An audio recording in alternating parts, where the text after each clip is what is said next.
एक पार्टी में जाते समय बुजुर्ग दंपति लैरी और जॉन हर उस विषय पर बहस करते रहते हैं जो उनके दिमाग में आता है।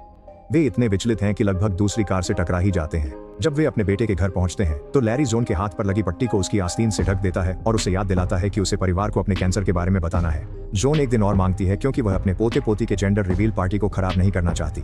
परिवार दंपति का गर्मजोशी से स्वागत करता है और उनकी 65 साल की शादी को लेकर उनका मजाक उड़ाता है। वे जॉन को यह भी बताते हैं कि उन्होंने बेसमेंट में उसकी पुरानी तस्वीरों का एक डिब्बा पाया है। उन तस्वीरों में से एक जॉन की उसके पहले पति ल्यूक के साथ शादी की है जो युद्ध के दौरान मारे गए थे। इसी बीच लैरी प्रेटजेल खा रहा होता है, तभी अचानक उसका गला रुक जाता है। वह सांस लेने के लिए जूझता है और जमीन पर गिर जाता है। कुछ ही सेकंड बाद लैरी हैरान रह जाता है जब वह खुद को एक ट्रेन में पाता है और उसके सिर पर गुलाबी कन्फेटी गिर रही होती है। एक बच्चा बड़े सूट में लैरी से कहता है कि वह इसकी उम्मीद नहीं कर रहा था।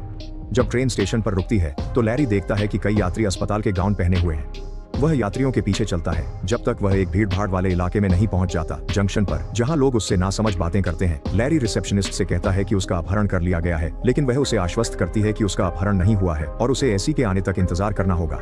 कुछ घंटों बाद भीड़ का ज्यादातर हिस्सा जा चुका है और लैरी कुर्सियों पर झपकी ले रहा है। उसे अन्ना जगाती है जो खुद को उसकी एसी के रूप में परिचित कराती है। एसी का मतलब है आफ्टर लाइफ पुनर्डिनेटर, यानी लैरी की मृत्यु हो चुकी है। लैरी इसे नकारने की कोशिश करता है, लेकिन उसी समय वह कन्फेटी देखता है और उसे एहसास होता है कि उसकी पोती एक लड़की है। अन्ना लैरी को आईने में खुद को देखने के लिए कहती है और वह आखिरकार देखता है कि वह फिर से जवान हो गया है, जिससे उसकी बात सच साबित होती है। वह समझाती है कि जब लोग जंक्शन पर पहुंचते हैं तो उनका रूप फिर से